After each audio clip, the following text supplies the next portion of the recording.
Hi, good morning. അപ്പം ഇന്ന് കർക്കിടകവാവാണ്. അപ്പം എല്ലാവർക്കും ഭാവാശംസകൾ. ഇന്ന് ഞങ്ങളൊരു യാത്രയാണ്. ഞങ്ങൾ 3 പേരും കൂടെ മൂകാംബിക ക്ഷേത്രത്തിലേക്കാണ്. അപ്പം നന്ദുക്കം നന്ദുവിനെ മൂകാംബികയിൽ കൊണ്ടുപോകാൻ വേണ്ടിയിട്ടാണ്. അപ്പോൾ നമുക്ക് മൂകാംബിക ഓൾറെഡി നമ്മൾ ചെയ്തിട്ടുണ്ട് വീഡിയോ ഒക്കെ, ഉടുപ്പി മൂകാംബിക. ഇനി കാണാത്ത ഭാഗങ്ങളുണ്ടെങ്കിൽ നമ്മൾ ആ ഭാഗങ്ങൾ എടുക്കുന്നതായിരിക്കും. Okay, bye. അപ്പോൾ നമ്മളിവിടെ നിന്ന് 6 മണിക്ക് സ്റ്റാർട്ട് ചെയ്ത് ഇൻ്റർസിറ്റി 7 മണിക്കാണ്. അതിൽ മാംഗ്ലൂർ ഇറങ്ങി മാംഗ്ലൂരിൽ നിന്ന് നമ്മൾ വയ ഉടുപ്പി അങ്ങനെയാണ് മൂകാംബികയ്ക്ക് പോകുന്നത്. അപ്പോൾ ഏകദേശം 5:30 ആവും മൂകാംബിക എത്താൻ. ടൈം ഷെഡ്യൂൾസ് ഒക്കെ കറക്റ്റ് ആണെങ്കിൽ. അപ്പോൾ സീ യു, ബൈ. അപ്പം നമ്മളിപ്പം ഇൻ്റർസിറ്റി ട്രെയിനിൽ കയറി മാംഗ്ലൂർ അപ്പോൾ പാലക്കാട് മാംഗ്ലൂർ ഏകദേശം 7 hours ഉണ്ട്. 1 o'clock ആണ് അവിടെ എത്തുക. ട്രെയിൻ റൈറ്റ് ടൈമാണ്.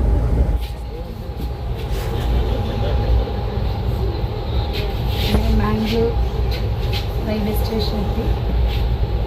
ഒരു 2 to 3 minutes കൂടെ ഉണ്ട് സ്റ്റേഷൻ പോയി. കറക്റ്റ് 1 o'clock 1 മണിക്ക്.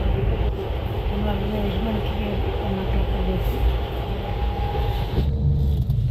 അപ്പം ഞങ്ങളിങ്ങനെ മംഗലാപുരം റെയിൽവേ സ്റ്റേഷൻ ഇറങ്ങി. ഇപ്പം ഞങ്ങൾ മൂകാംബികയ്ക്ക് പോകുന്ന വഴിക്ക് ഞങ്ങൾ കട്ടിയിൽ പറഞ്ഞൊരു ക്ഷേത്രമുണ്ട്. ആ ക്ഷേത്രത്തിനെ കുറിച്ച് ഞാൻ പറയാം കേട്ടോ. അതിന് മുമ്പായിട്ട് ഞങ്ങൾ ഫുഡ് കഴിക്കാൻ പോവാണ്. അപ്പം നമ്മൾ കഴിഞ്ഞ പ്രാവശ്യം മൂകാംബികയ്ക്ക് വന്നപ്പോൾ നമ്മൾ എടുത്ത കാർ ഡ്രൈവർ രവി തന്നെയാണ് ഇപ്രാവശ്യം. ഞാനിന്നലെ വിളിച്ചു പറഞ്ഞപ്പോൾ പുള്ളി കറക്റ്റ് സമയത്ത് വന്നു.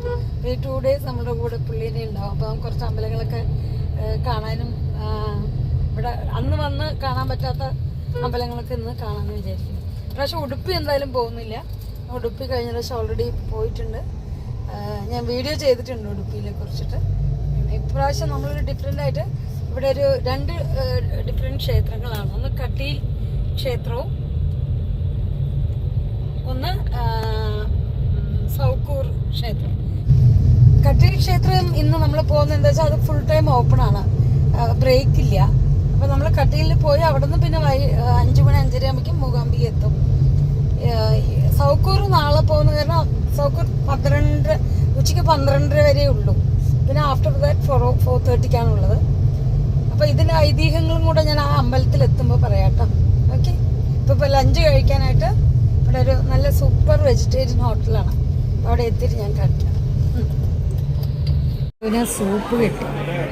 Nandu soup, how is the soup? Nice bread crumb soup അല്ലേ? വിത്ത് ഇരുണ്ട് പപ്പടം. സൂപ്പ് പപ്പടം നോക്കട്ടെ. പപ്പടം ഇതിൽ ഡിപ്പ് ചെയ്തിട്ട് നൈസ്.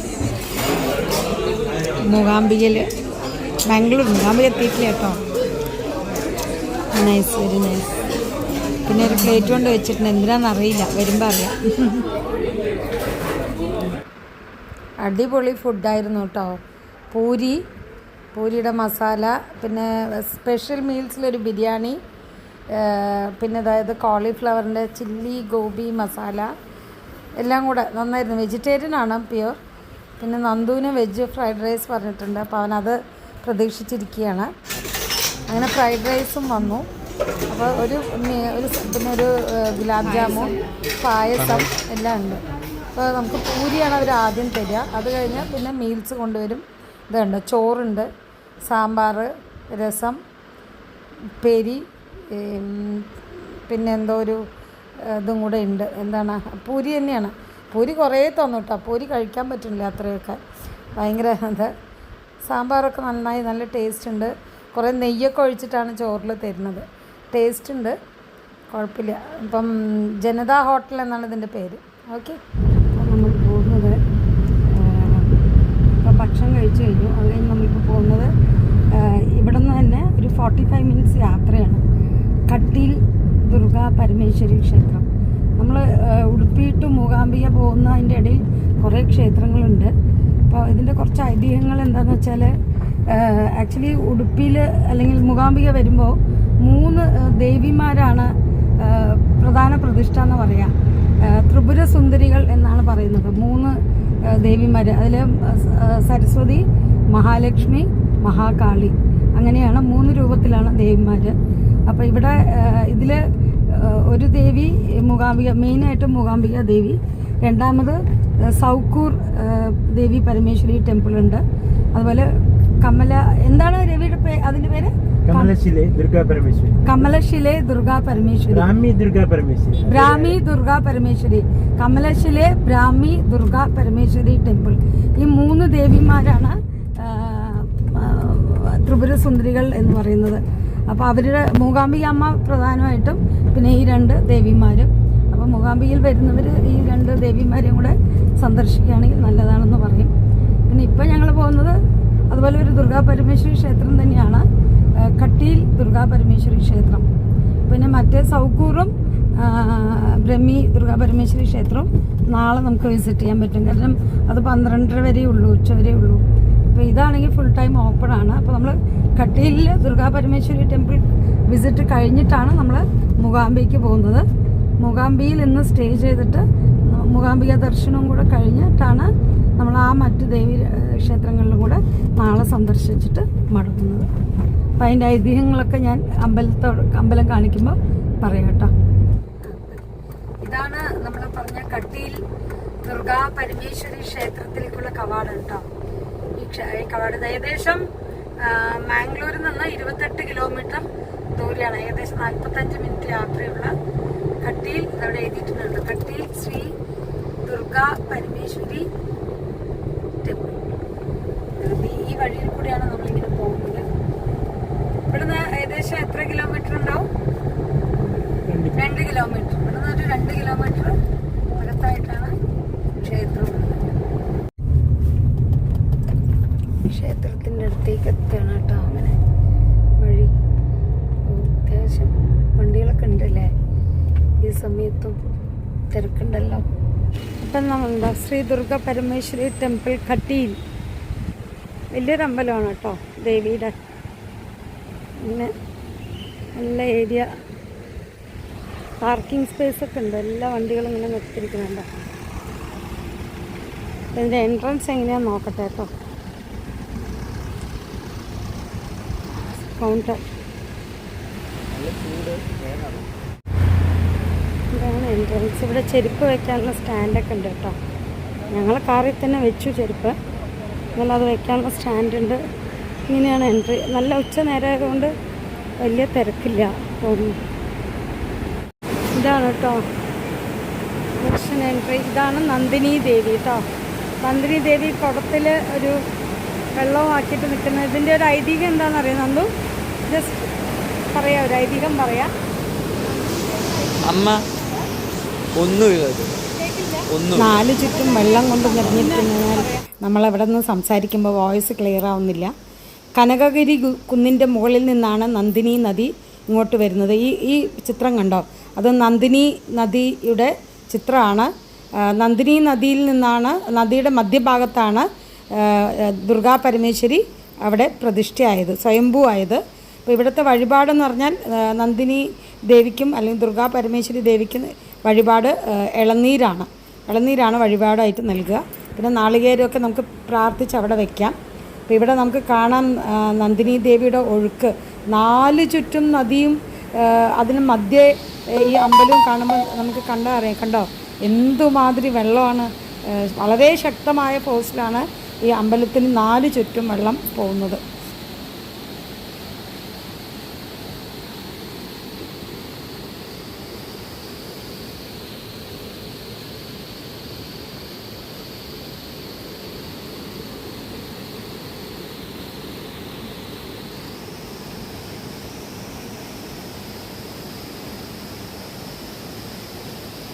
നാളികേരം ഇവിടെ ഒരു ഇളനീരും ദേവിക്ക് ഇളനീര്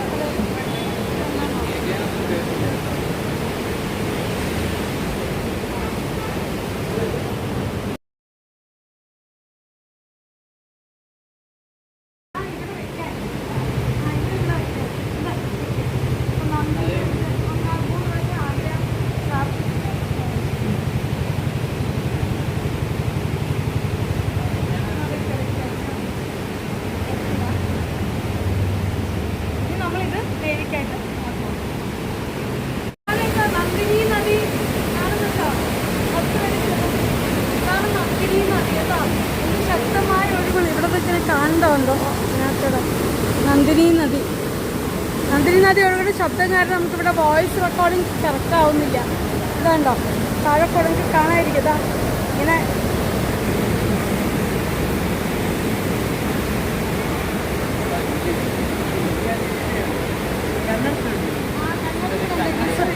അല്ല, എനിക്ക് ഹിസ്റ്ററി അറിയാം. ഈ നന്ദിനി ദേവിയുടെ ഒരു ചരിത്രം ഞാൻ ചെറുതായി പറയാം. ഒരു മിനിറ്റ്. ഈ കട്ടിയിൽ ഞാൻ പറഞ്ഞില്ലേ, കടി നടുഭാഗം എന്നാണ് അർത്ഥം. നടുഭാഗത്ത് ഈന്ന് പറഞ്ഞ ഭൂമി അല്ലെങ്കിൽ നദി. അപ്പം നദിയുടെ നടുവിൽ സ്ഥിതി ചെയ്യുന്ന സ്വയംഭൂവായ ദുർഗാ പരമേശ്വരി ക്ഷേത്രമാണ് കട്ടിയിൽ ദുർഗാ പരമേശ്വരി ക്ഷേത്രം. ഇതിൻ്റെ ഒരു ചെറിയ കഥ എനിക്ക് അറിയുന്ന രീതിയിൽ പറയാം. ഇവിടെ ഒരു പണ്ട് ഇവിടെ വരൾച്ച ഉണ്ടായിരുന്ന സമയത്ത് ഒരു ജപാലയ മുനി എന്ന് പറഞ്ഞ അദ്ദേഹം ഇവിടെ ഒരു യജ്ഞം നടത്താൻ വേണ്ടി നമ്മുടെ കാമദേവൻ്റെ നന്ദിനിയെ ഭൂമിയിലേക്ക് ക്ഷണിച്ചു യജ്ഞത്തിന് വേണ്ടിയിട്ട്. പക്ഷേ നന്ദിനി മുനിയെ പരിഹസിച്ചുകൊണ്ട് ഭൂമിയിലേക്ക് വരാൻ തയ്യാറായില്ല. അപ്പോൾ മുനി ശപിക്കുകയാണ് ഉണ്ടായത്, നീ ഭൂമിയിലൊരു നദിയായി വന്ന് ഒഴുകട്ടെ എന്ന്. അങ്ങനെ നന്ദിനി നദി ഇവിടെ ഒഴുകുകയും നന്ദിനി നദി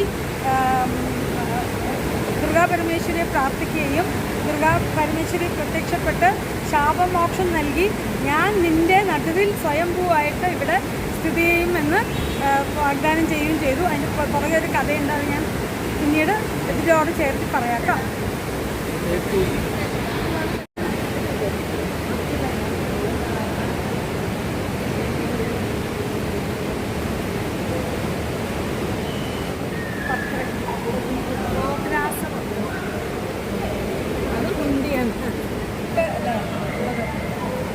ദാനം ചെയ്യാനുള്ള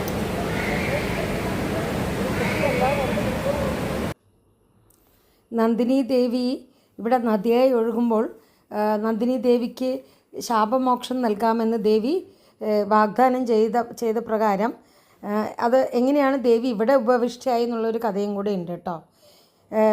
പണ്ട് അരുണൻ എന്നൊരു മഹാരാക്ഷസൻ ഭൂമിയിലെ എല്ലാ മനുഷ്യരെയും ജീവജാലങ്ങളെയും കൊന്നൊടുക്കി വാണിരുന്നൊരു കാലമുണ്ട്. അദ്ദേഹത്തിന് പരമശിവനിൽ നിന്നൊരു വരം കിട്ടിയിട്ടുണ്ട്, ഒരു ആയുധം കൊണ്ടും അദ്ദേഹത്തെ വധിക്കാൻ പറ്റില്ല. അതുപോലെ ഗായത്രി മന്ത്രം ചൊല്ലുന്നിടത്തോളം കാലം അദ്ദേഹത്തെ ആർക്കും വധിക്കാൻ പറ്റില്ല എന്നും ഒരു വരം ലഭിച്ച വ്യക്തിയാണ് ഈ രാക്ഷസൻ. അപ്പോൾ ബൃഹസ്പതി ദേവന്മാരുടെ ആഗ്രഹപ്രകാരം ഇദ്ദേഹത്തെ പോയി ഗായത്രി മന്ത്രം ചൊല്ലുന്നത് മറവി സംഭവിപ്പിക്കുകയും അതിനുശേഷം ദേവി കോടി ഭ്രമരങ്ങളുടെ വണ്ടിൻ്റെ രൂപത്തിൽ വന്ന് ഈ അരുണാസുരനെ വധിക്കുകയും ഇവിടെ സ്വയംഭൂ ആയി ഈ നന്ദിനി ദേവിക്ക് മോക്ഷം കൊടുക്കുകയും ഈ നദിയിൽ വന്ന് ഇവിടെ പ്രതിഷ്ഠയാവുകയും ചെയ്ത ഒരു ഐതിഹ്യമാണ് ഈ കട്ടിയിൽ ദുർഗാദേവി പരമേശ്വരി ക്ഷേത്രം എന്നാണ് അറിയപ്പെടുന്നത്.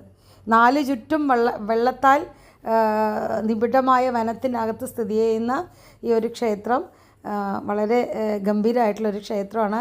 തീർച്ചയായിട്ടും മൂകാംബിക ദർശനത്തിനിടയിൽ സന്ദർശിക്കേണ്ട ഒരു ക്ഷേത്രം കൂടിയാണിത്.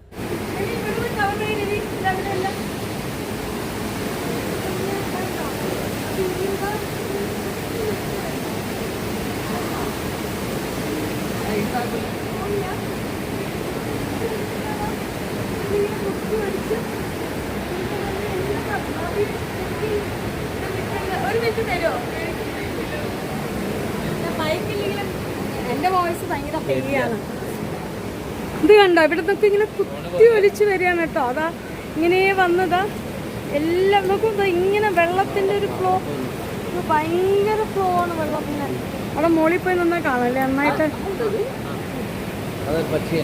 പക്ഷിയാണത്, നല്ലൊരു പക്ഷിയില്ലേ. എന്താണോ വവ്വാലും അല്ല ഒന്നും അല്ലാത്തൊരു പക്ഷി. ഇത് നോക്കാം.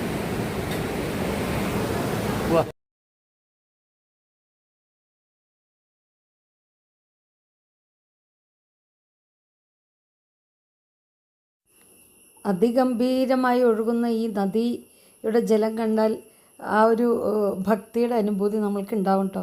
നോക്കൂ എത്ര ഫോഴ്സാന്ന് പറയുക വെള്ളത്തിന്. ഭയങ്കര ശബ്ദമാണ്.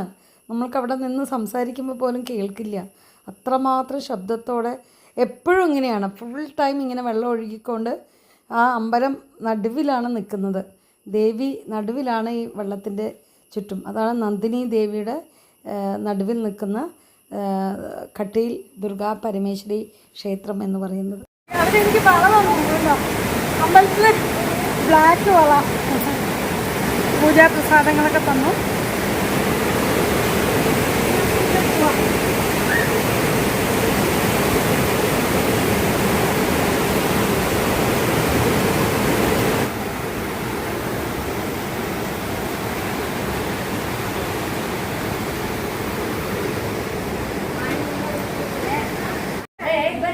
ഇവിടെ ആക്ച്വലി ഒരു ആനയുണ്ട്.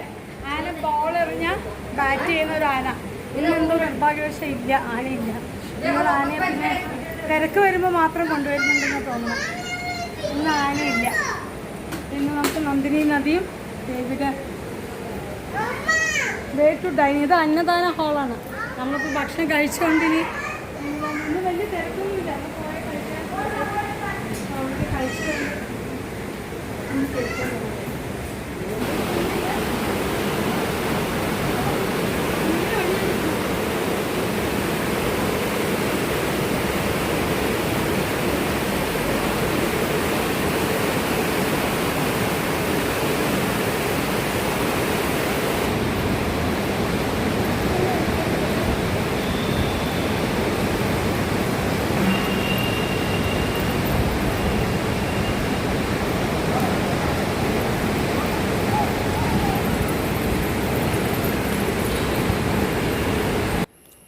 ദേവി ഭ്രമരൂപത്തിൽ വന്ന് അരുണാസുരനെ വധിച്ചതുകൊണ്ട് ദേവിയെ ഭ്രമണാംബിക എന്നും കൂടി പറയുന്നുണ്ട് കേട്ടോ. അപ്പം ഇവിടെ നല്ല പൂജകളും വിശേഷ ദിവസങ്ങളൊക്കെ ഗംഭീരമായ പൂജയാണ്. അതുപോലെ അന്നദാനം ദിവസവും ഉണ്ട് കേട്ടോ. എല്ലാ ദിവസവും അന്നദാനം എല്ലാം നടക്കുന്ന ഒരു അതിവിശിഷ്ടമായൊരു ക്ഷേത്രമാണ് ഇത്. അങ്ങനെ നമ്മൾ ഈ ക്ഷേത്രത്തിൽ നിന്ന് ഇറങ്ങി ഇനി മൂകാംബിയിലേക്ക് പോകുന്ന വഴിയാണ്. അപ്പം നന്ദിനി ദേവിയെയും ദുർഗാ പരമേശ്വരി അമ്മയൊക്കെ കണ്ടിട്ട് നമ്മൾക്ക് ഇനി തിരിച്ച് മൂകാംബിയിലേക്കുള്ള യാത്ര തുടങ്ങുകയാണ്. ഇനി അടുത്ത വീഡിയോയിൽ നമുക്ക് കാണാം. Okay, bye. ഇതിൻ്റെ സെക്കൻഡ് പാർട്ട് ഉണ്ടാവുന്നതായിരിക്കും.